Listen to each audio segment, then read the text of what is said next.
Hey everyone, welcome back to RetroBreak, and I recently decided to buy myself a Windows XP laptop because I wanted to re-experience some of my favourite childhood PC games, and I've got a whole bunch here. In fact, if I move the camera down you can see just how much I've actually got on the desk in front of me. There's games everywhere, and here's the laptop, so let me show you what that looks like because I am so happy to have this.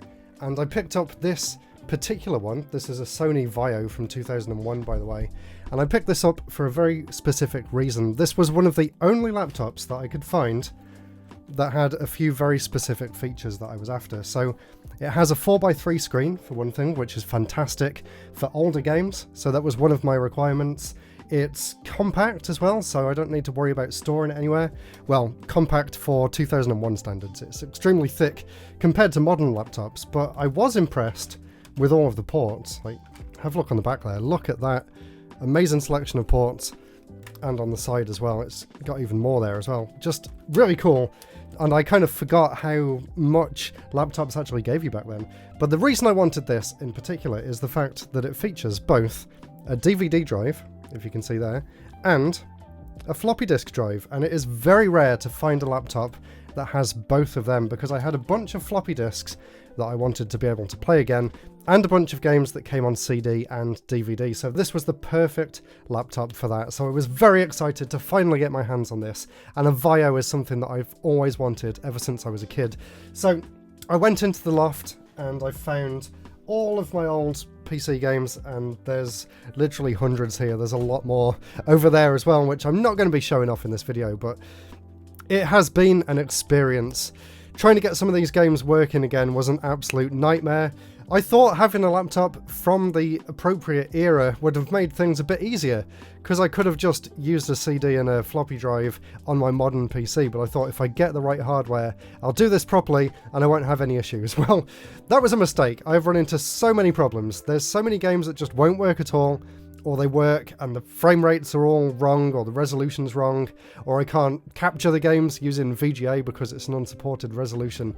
Oh my god, it just went on and on, the amount of issues that I've had with it.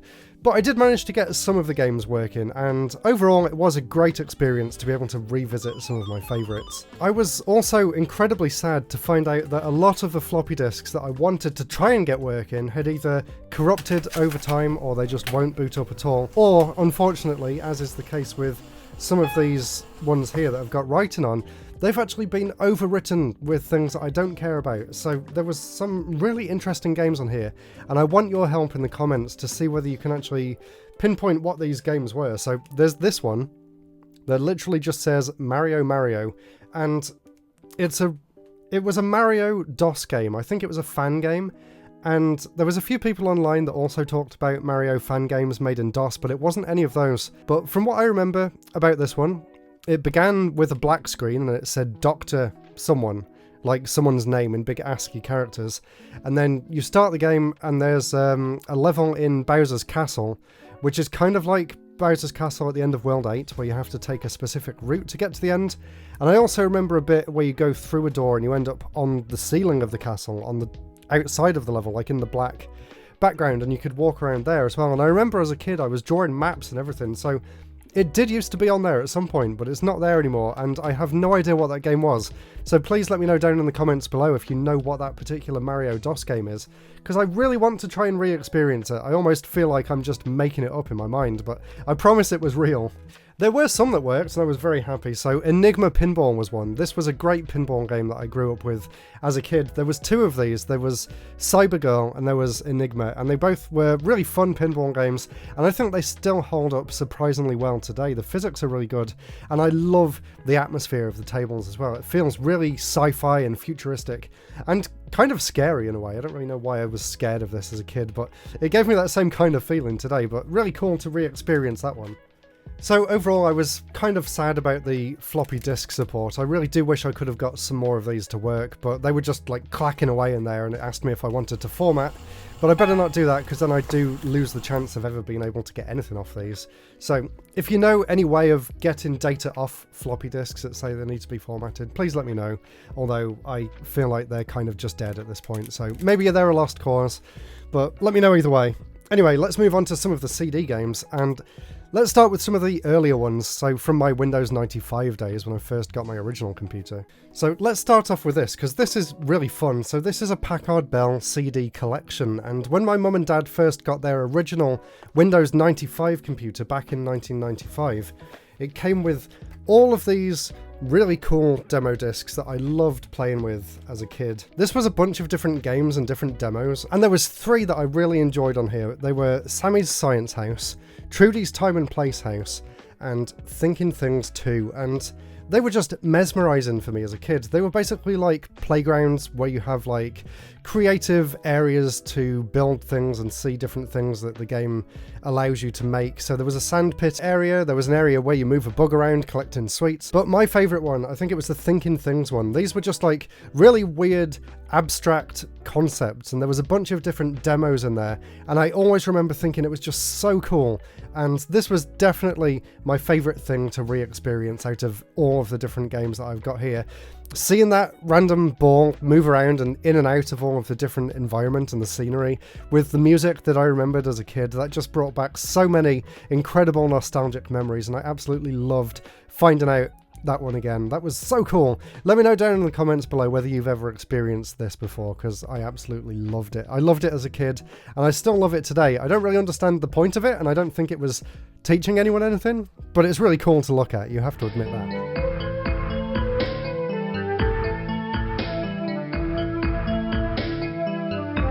And another really interesting thing that I remembered as a kid was this. This is called the Packard Bell Navigator, and this is a really weird piece of software. This was basically an alternate operating system to Windows 95, where you're basically moving through this CG house. So all of the programs, for example, instead of being on the start menu, they're now on a bookshelf. So you actually have to go to the library room, have a look through the bookshelf for all of the software, click on the software, and then put in the disk from this box in order to boot the software up. It's such a strange concept. There's a demo room, there's an internet room that teaches you how to use the internet. There's so much really weird stuff on here as well. So unusual, but such a nice piece of history, and I was really happy to be able to re-experience that on this laptop.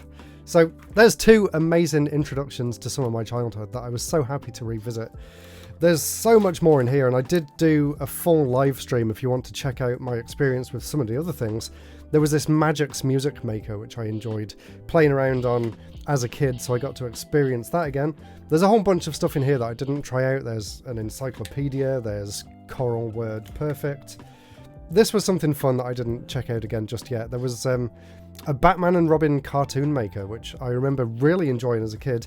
In fact, I'll see whether I can find it, because one of the first ever videos that I ever made from an old VCR camera from, I'm pretty sure, around 1995. I think I've still got that footage somewhere, and that was the first footage ever of me showing off me talking or playing a game back then. So that is just really cool. What a great experience to be able to have this again today. What else do we have in here? We have a whole bunch of different coral things. There's another coral draw disc there. I remember drawing things like my own fan version of F-Zero and stuff, so that's really fun to look back on as well.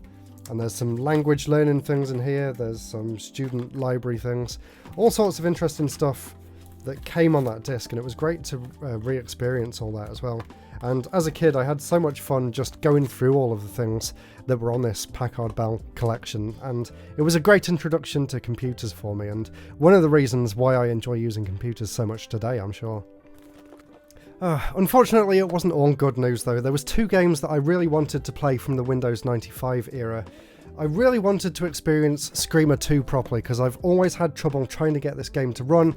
And unfortunately, it still doesn't run properly because it has issues with Windows XP apparently. So I still can't play Screamer 2, at least not unless I use the good old games version, which is what I've been playing. But I was really hoping to be able to install the actual disc and play it the way that it was originally intended, but unfortunately that is still not the case. I need to go back even further apparently and get a Windows 98 machine, so that one is off the cards. And another one that I enjoyed a lot as a kid, which kind of didn't work properly was this game here called Magic Boy, and I'm sure it's just a generic platformer, but as a kid this was one of my favourite games to play on the PC, and I did manage to install this, and I wasn't sure if I'd be able to because obviously DOS isn't really a thing from XP onwards, but I managed to get it up and running, but the frame rate was awful. I tried all the different settings that I could think of and it only seemed to run at like 5-10 frames a second, and I have no idea why. So if anyone knows how you can actually get Magic Boy to run at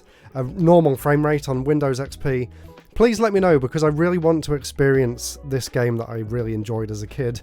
It's so nostalgic just looking at this big box that I had back then as well, but unfortunately I can't experience the actual game just yet, so please let me know if you know there's a solution out there. And something else, unfortunately, that didn't work, and I think this is just because of the age of the disc more than anything, it looks like it's actually falling apart a bit. This is something that I've mentioned on the channel a few times. This was my first experience with ROMs and emulation, and I'm really happy to still have the original CD, but unfortunately I tried and I could not get any of the games to actually load. I could see them, but as soon as I clicked on anything to try and load it, the disc would just spin around endlessly, and the disc drive itself was getting incredibly loud, and it almost sounded like it was just ripping the disc to pieces, so I decided to abort that completely and just give up on the idea of being able to play SNES games on here, at least using this CD anyway. So that's a little bit disappointing, because I was really looking forward to re-experiencing all of the games that came on here like I did back in the day. And then there was a few things that I thought I had fond memories of, but it turns out that they were just absolutely awful. So I had a bunch of these as a kid. These were like multi-game collection CDs, and my god, these are terrible. I tried finding at least one good game in these entire collections, and they are just full of the worst shovelware junk that you've ever seen in your life. It was honestly a shock, because I remember the cover for this being really nostalgic, and I put it in and it was just some of the worst gaming experiences that I've ever experienced in my entire life. So I don't know what I was thinking back then to think that these were even slightly enjoyable. And then a bit later on, as an early teenager, I think, we got into these Galaxy of Games e-games collections when we got our Windows ME and XP machines a few years later. So I was really curious to re-experience these and to see whether any of the games on them were any good. There's about, I don't know, 1,500 games to choose from between these, and out of them there's maybe 3 or 4 decent-ish games, and the rest of them are just really generic card games or spot the difference puzzles or just absolute bottom of the barrel shovelware garbage that no one would ever want to play, and they just used it to stuff these collections full of junk basically to make them look more appealing on the shelf. It was very difficult to find anything worth playing in any of these, and it does actually seem like the OK games actually got full individual releases, and I did actually have some of them as well. So the Speedy Egbert games, I know some people know about these. I have both of them here officially, and these are actually kind of entertaining platformers, although I did actually see online when I was doing a bit of research for this video that PC Gamer magazine actually gave these games one of their lowest review scores ever. So maybe it is just nostalgia talking, but I do find some enjoyment with these games, especially with the level creation mode. I actually think that they did a really good job of making a very accessible level creation feature for kids back in the day. I really enjoyed making my own levels, and some of the things that I learnt while I was playing these games, I've actually then gone on to use when I was making my own games in the future. So I really do have Speedy Egbert to thank for a lot of things that have come since. And yeah, the single player is not really that much fun, and a lot of the levels are very basic, and there's not really that much involvement with the gameplay or anything, but they're cute, they're fun, they're colourful, and it was really great to be able to play them again. And after the disappointment that was all of those multi-game CDs, it was great to actually play something that I remembered being fun, and it actually was fun, so that made a nice change. Another one of those e-games collection games that got a physical release was a game called Drop, and I was actually very impressed with this one. It's basically the same as Panel de Pon or Tetris Attack, but I love the style that's going on here. It's got that really cool early 2000s minimalist but still kind of chic and shiny aesthetic, and the soundtrack was surprisingly cool as well, with this sort of techno music and sort of trance-like music as well. And it was great to actually play a game that actually required a bit of skill instead of all of the just random shovelware puzzle games that were in the collections. So this one actually, I think, did deserve a physical release completely separate, and it's definitely worth checking out if you like your puzzle games. And I remembered another game on here that I used to play back in the day, and if you look on the back there, it actually came included with this. It was called Penguin Puzzle, and that was another eGames game that I think got a physical release, and there's probably a version out there with that as the main game and Drop as the alternative game on the collection, but they're actually both really fun games. In fact, Penguin Puzzle might be even more fun, so you basically have to move these coloured squares around in order to make the shapes that it asks you to, or to line up a certain amount and they'll disappear, but there's constantly more and more shapes that are filling up the grid, and there's special moves that you can use to get rid of big waves of blocks and things. It's a really well made game, and it's really interesting, and both the mechanics for both of these work really well. So if you want to play some cool puzzle games for Windows XP, definitely recommend these two from eGames. It's not all bad. There was another two really cool puzzle games as well by eGames that I've also got here. Flipster, and this one came with the free game Crystal Wizard, and these are both really fun. The Crystal Wizard game is really interesting because it's actually a physics-based puzzle game where you drop the balls down from the top of the screen and they actually bounce around in the well at the bottom, and I had a lot of fun replaying this one, and each level has a different objective for you to try and meet as well, so it's really fun to play over and over again. And Flipster is interesting because it kind of reminds me most similarly of Columns, but the two colours are actually on the front or the back of the same block, and you have to spin them around and then lower them into the grid in order to match them up. And this one has some kind of basic 3D graphics as well, so it looks really cool. And I remember actually using these tiles to make my own games in PowerPoint back in the day as well, so I must have ripped the graphics off here at some point. So it was great to revisit this and actually see the game where I got all of those graphics from in action. So these are both really fun too. Another set of games that I really loved revisiting, and some of my favourite games of all time actually, are the games that PopCap released in the mid to late 2000s, and all of these in their own right are absolute classics, and I was very happy to see that they all ran perfectly on this laptop, which is pretty impressive considering that I think the last game in this set, this one here, came out in 2009 or 2008. And it still ran perfectly on a laptop from 2001, so really cool to see that you could still play all of these absolutely fine on a laptop that was like 7 years old at that point, which is fantastic. And what an amazing company PopCap was, and I really want to do a full video just about them in the future and how many amazing games they've made over the years, and the fact that I really wish EA hadn't killed them off. I really wish they'd stayed independent because their output back then was just absolutely top tier. Every single game they made was incredible, and I really do miss it. You don't really get this kind of really high quality casual puzzle game experience anymore, and it's something that I feel is sorely missing from the video game landscape today. Let me know in the comments whether you agree with that. Another thing I really enjoyed as a kid and a teenager when I was playing around on the computer was making music, and one of the ways that I did that was through these game/music creation softwares called EJ or Dance EJ. And I've got two of my original ones here, Dance EJ 3 and Dance EJ 6. 6 didn't quite run properly on here because it's a lot more graphically intensive, which is weird for a music program, but they really went all out with DirectX and making crazy 3D environments and visualizers and everything. So unfortunately I kind of had to write that one off, even though the nostalgia is strong with the UI in that game, but I just can't do anything with it. But Dance EJ3 ran perfectly on this, and it was great to hear some of those original sound clips, and I loved as a kid just throwing the random loops into the editor and just listening to whatever random noise would come out of it, and I thought I was a musical genius at the time, but obviously it's really, really basic by today's standards. Let me know in the comments if you enjoyed this. There's still so much more that I want to talk about in regards to my history with PC gaming, so let me know whether you would like to see a follow-up to this video in the future.